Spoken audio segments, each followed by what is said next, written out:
दोस्तों आज का ये वीडियो 20 मई होने वाले बोर्ड परीक्षा 2025 को लेकर के सभी विद्यार्थी के लिए सबसे मोस्ट इंपोर्टेंट वीडियो रहने वाला है। आज की इस वीडियो में मैं लेकर के आ चुका हूं जेक झारखंड अधिविद्य परिषद क्लास 11th एग्जामिनेशन 2025 को लेकर। कल जो दोस्तों आप सभी का दो पेपर होना है, पेपर 1 में आपका इंग्लिश कोर और हिंदी कोर का। उसके लिए दोस्तों आज की इस वीडियो में हम लोग जो है आपके लिए सबसे मोस्ट इंपोर्टेंट वायरल क्वेश्चंस को लेकर के आ चुके हैं, जो दोस्तों कल आपके बोर्ड एग्जाम के पेपर में डायरेक्ट देखने को मिलेगा। वीडियो को अंत तक देखिए, एकदम मजा आएगा दोस्तों। यहाँ से 100% क्वेश्चंस एग्जाम में आपको डायरेक्ट देखने को मिलेगा। चलिए फाइनल वीडियो को शुरू करते हैं। चैनल में पहली बार आए सब्सक्राइब कर लीजिएगा इसी प्रकार का और भी सब्जेक्ट का वीडियो पाने के लिए। तो चलिए दोस्तों फाइनल वीडियो को शुरू करते हैं और 20 मई बोर्ड एग्जाम 2025 में तहलका मचाने के लिए हम लोग रेडी हो जाते हैं। सबसे पहले कल आप लोग एग्जाम देने जाइएगा तो सबसे पहले आपका अपठित बोध रहेगा, जिसमें सबसे पहले आपको पद्यांश दिया रहेगा। पद्यांश को दोस्तों आपको पढ़ना है, 1 से लेकर 4 तक का सही विकल्प का आपको चयन करना है। तो चलिए पद्यांश क्या है और क्या किस प्रकार से क्वेश्चन पूछ रहा है मैं आपको बताता हूँ। पद्यांश दोस्तों कहता है कि फिर से नहीं आता समय जो एक बार चला गया, और यही समय है दोस्तों आप सभी का बोर्ड एग्जाम 2025 के लिए 20 मई के लिए रेडी होने का। अगर आप लोग आज मेहनत करेंगे तो दोस्तों जिस दिन आपका रिजल्ट आएगा उस दिन आपको टेंशन नहीं होगा कि हम जो है एग्जाम में टिक मारे थे कि नहीं मारे थे, मार्कशीट में भरे थे कि नहीं भरे थे। इसलिए आप लोग जो भी समय है इसको भरपूर फायदा उठाइए, हर एक समय को आप लोग लाभान्वित से उठाइए। ठीक है, चलिए यहाँ दोस्तों कहता है कि जग में कहो बाधा रहित कब कौन काम हुआ भला, बहती नदी सुखे अगर उस पार में उसके चलूं, इस सोच में बैठा पुलिन पर, ठीक है, पार जा सकता भला, किस रीति से काम कब करना बनकर रोजाना योजना। ठीक है, मन के लिए आशा प्रबल ढिढ़ जो वही बधा पाएगा, उसको मिलेगा तेज बल अनुकूल सब और से, कामयोगी वीर अनुपम साहसी सुख पाएगा। तो कुछ इस प्रकार से एक पद्यांश था छोटा मोटा, जो कि सबसे इंपॉर्टेंट था और ये आपका समय को लेकर के दोस्तों बताता है कि एक बार जो समय चल गया वो दोबारा नहीं आएगा। इसी समय है, यही समय आपको एग्जाम में अच्छा नंबर लाने का, तो बेहतर से बेहतर होने की तलाश का। ठीक है, और 90% लाने की उम्मीद करें। चलिए पहला नंबर है, एक बार जाने के बाद क्या वापस लौट कर नहीं आता है। सबसे पहले मैं आपको बता दिया, एक बार अगर समय चलिए कभी भी जीवन में लौट करके नहीं आएगा। तो ये समय है आपका एग्जाम 2025 को लेकर, इसको आराम से बताइए, ठीक है, बिताइए, एग्जाम के लिए तैयारी कीजिए। 2 नंबर दोस्तों कहता है कि बहती नदी के माध्यम से कवि क्या सिद्ध करना चाहता है। जो नदी बह रही है, कहाँ से, पूरब पश्चिम, कहीं से भी नहीं। ठीक है, जो नदी बह रहा है इससे दोस्तों कवि जो है पोएट आपको क्या सिद्ध करना चाहता है, क्या बताना चाहता है। कवि दोस्तों समय का महत्व को बताता है। ठीक है, कि किस प्रकार से जो नदी है वो बह रही है, तो ये आप लोग समय को देखिए कि किस प्रकार से समय आपका चल रहा है। जो कि नदी जिस प्रकार से चला उसी प्रकार से समय भी आपका चल रहा है, बीत रहा है, तो इसको आप लोग भरपूर फायदा उठाइए।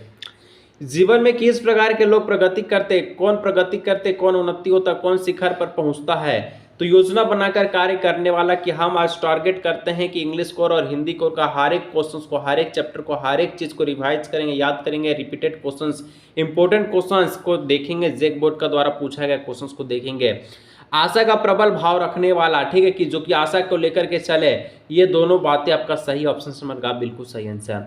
दृढ़ निश्चय वीर को क्या लाभ प्राप्त होता है। तो दृढ़ निश्चय वीर यानी कि जो संकल्प कर लिया उसको क्या मिलता है, तो सफलता प्राप्त होता है, रिजल्ट बेहतर मिलता है, सभी प्रकार का सुखों का उपयोग करता है, और जिस दिन रिजल्ट आता है उस दिन भरपूर नींद उठाएगा, क्योंकि उसको पता है कि वो कितना नंबर ला रहा है। जीवन में निरंतर आगे बढ़ता है, और इस प्रकार से ऑप्शन नंबर ग हो जाएगा, इनमें से सभी उपयोग सभी। तो ये 4 नंबर आपका समय को लेकर के था, जिसको आपको याद कर लेना चाहिए। ठीक है, गद्यांश दोस्तों अब आपका आ चुका है 5 से लेकर 8 तक का प्रश्न का जवाब देने के लिए। चलिए पढ़ते हैं गद्यांश को। साहित्य का आधार जीवन है, इस नींव पर साहित्य की दीवार खड़ी है। ठीक है, उसकी अटरिया मीनार और, ठीक है, गुम्बद बनते हैं, लेकिन बुनियादी मिट्टी के नीचे दबी पड़ी रहती है। उन्हें देखने को भी जी नहीं चाहेगा। जीवन परमात्मा की सृष्टि है, इसलिए अनंत है, अबोध है, अगम्य है। साहित्य मनुष्य का सृष्टि है, इसलिए सुबोध है, सुगम और मर्यादों में परिमित है। जीवन परमात्मा को अपने कार्यों का जवाबदेह है, और यह नहीं हमें मालूम कि लेकिन साहित्य तो मनुष्य के सामने जवाबदेह है। ये जो इस प्रकार का जो गद्यांश आप लोग देख रहे हैं, जीवन को उन्नति के लिए, जीवन को सीख के लिए, जीवन को प्रगति के लिए गद्यांश को दिया गया है। ठीक है, इसके लिए कानून है, जिसके इधर उधर वह नहीं हो सकता, लेकिन जीवन का उद्देश्य ही आनंद है। जीवन का उद्देश्य क्या है, आनंद है, आनंद से बिताएं। ठीक है, मनुष्य जीवन पर्यंत आनंद की खोज में रहता है, किसी को वह रत्न द्रव में मिलता है तो किसी को भरपूर, ठीक है, भरे पूरे परिवार में, किसी को लंबे चौड़े भवन में, तो किसी को ऐश्वर्य में, यानी कि बहुत सब जगह आपको आनंद मिल सकता है जहां पर आप लोग उसको खोजेगा। लेकिन साहित्य का आनंद इस आनंद में ऊंचा है, इसके लिए पवित्र है, ठीक है, इससे पवित्र है, उसका उदाहरण सुंदर है और साथ ही साहित्य है, ठीक है। चलिए, मस्त एकदम गद्यांश था, पढ़ के दिल खुश हो गया होगा। साहित्य की दीवार किसकी नींव पर खड़ी है? तो साहित्य की दीवार दोस्तों किसकी नींव पर खड़ी है? तो साहित्य जीवन का आधार है और इस पर नींव की क्या है? दीवार खड़ी है, यानी कि जीवन पर खड़ी है, ठीक है। चलिए, अब देखिए, जीवन आगमय है क्योंकि वह, जीवन क्या है? आगमय है, आने वाला है, ठीक है, चल रहा है। तो प्रात्मा की क्या है? तो ये सृष्टि, यानी कि क्या है? तो जीवन जो चल रहा है किसका है? तो परमात्मा की, भगवान की देने की आपका जीवन चल रहा है। जीवन का उद्देश्य क्या था? जीवन का मतलब ही होता है आनंद उठाना, भरपूर आनंद उठाना। गद्यांश का अगर एक आपको शीर्षक बताना है कि इस गद्यांश का टाइटल क्या होगा, तो आप लोग कहिएगा साहित्य और आनंद, ठीक है, सुखी और सुखमय। अब चलिए दोस्तों, ग्रामर से क्वेश्चंस को आ चुका है लेकर के, और ग्रामर क्या करता है आपसे? अभिव्यक्ति और माध्यम का प्रश्न 9 नंबर। जनसंचार का श्रव्य माध्यम कौन सा है? जनसंचार, जनसंचार का श्रव्य माध्यम, श्रव्य माध्यम मतलब सुनने वाला। मनुष्य कितना सुन सकता है? 20 हर्ट्ज से लेकर, ठीक है, 20,000 हर्ट्ज तक वो क्या करता है? सुन सकता है। तो दोस्तों, श्रव माने सुनना होता है, सुनने वाला हम लोग रेडियो को देखेंगे, दूरदर्शन देखने वाला, समाचार भी देखने वाला, पत्रिका ये भी देखने वाला। तो श्रव माने रेडियो, श्रव माने रेडियो।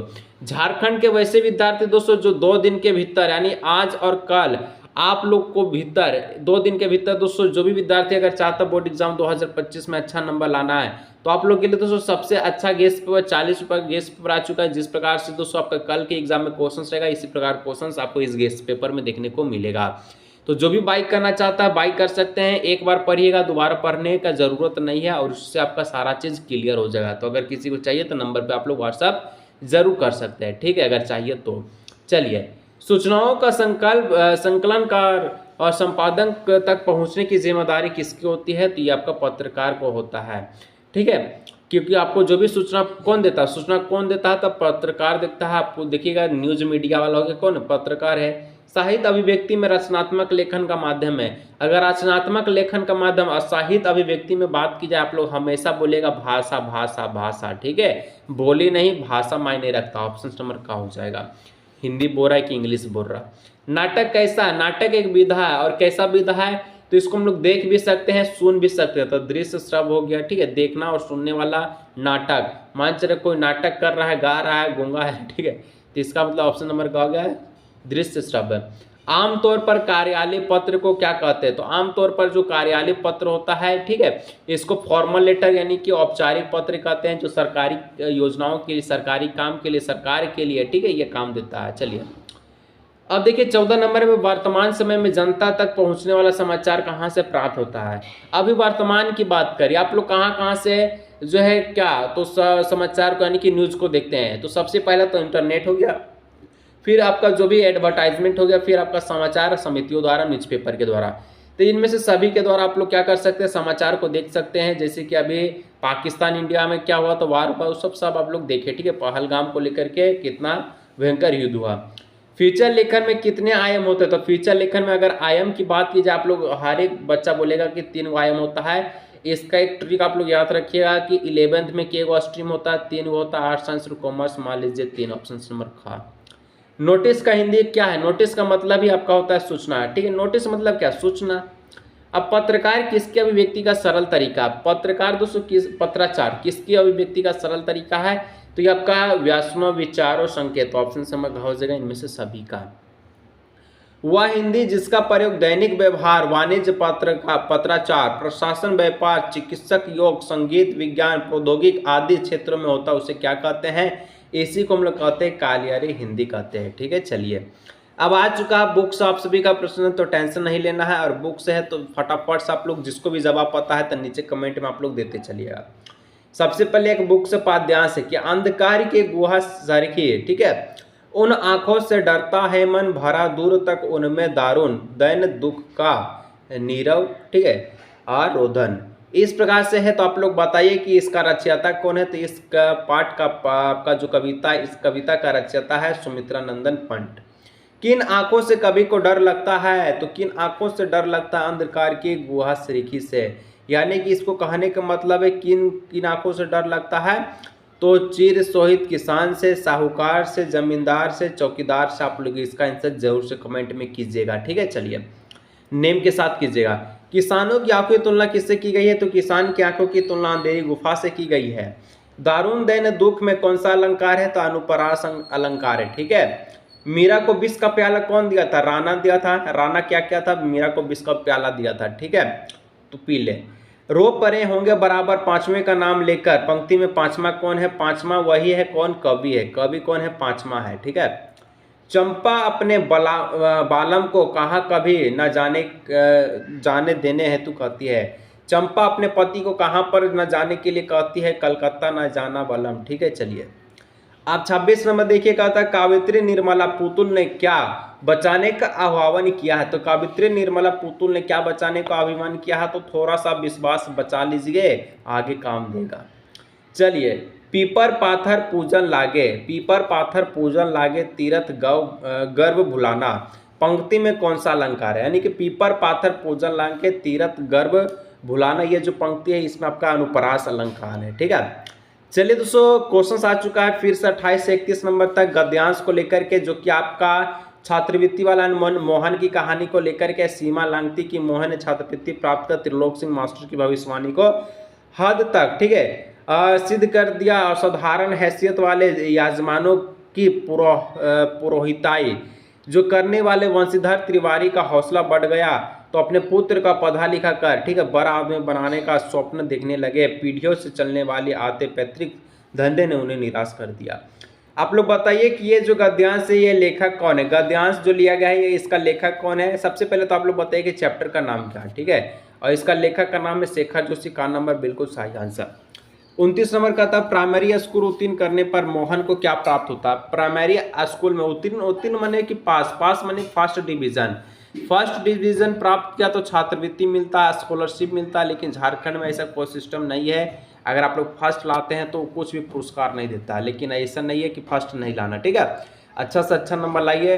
वंशीधर तिवारी व्यवसाय से क्या करता? तो ये आपका पुरोहित है। क्या है? पुरोहित। पुरोहित मतलब क्या होता है? आप लोग नीचे कमेंट कीजिएगा। मोहन के विषय में किसकी भविष्यवाणी सिद्ध हुई? तो मोहन के विषय में मास्टर त्रिलोक सिंह के भविष्यवाणी क्या हुई? यानी कि जो भविष्यवाणी क्या था वो सही हुआ। मियां नसरुद्दीन को कौन सा इल्म अपने वालिद उस्ताद से प्राप्त हुआ? तो मियां नसरुद्दीन को दोस्तों यहाँ जो है नानाबाई से प्राप्त हुआ था, ठीक है। नादिर शाह ने दिल्ली में कल्याम के समय किसके अनुरोध पर कल्याम रोक दिया? तो शाहजहां के अनुदेश से, ठीक है।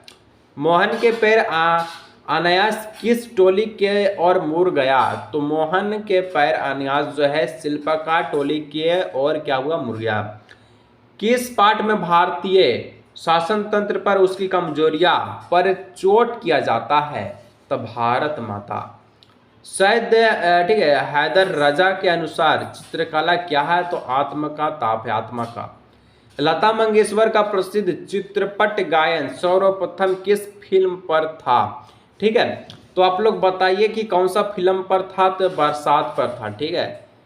चलिए आगे बढ़ते हैं। 38 नंबर, सीधे बरसात से मिलने वाला पानी क्या कहलाता है? तो सीधे बरसात से जो पानी मिलता है इसको हम लोग पार्लर पानी कहते हैं। कौन सा पानी? पार्लर पानी, ठीक है। बेबी ने अपनी किताब किस भाषा में लिखी थी? तो जो बेबी था, बेबी और अपना भाषा कौन सा भाषा में लिखा? बांग्ला भाषा में। अब चलिए, अब कहता है कि पत्रिका में ऐसा कौन सा नाम लिखा था जिसे देखकर बेबी आश्चर्यचकित हो गई? तो आलो अंधेरी बेबी, आलो अंधेरी बेबी। तो दोस्तों 40 इंपॉर्टेंट क्वेश्चन समाप्त होते हुए, अगर किसी को 40 वाला गेस्ट पेपर चाहिए नीचे दिए गए नंबर पर व्हाट्सएप कीजिए। मिलते हैं नेक्स्ट वीडियो में।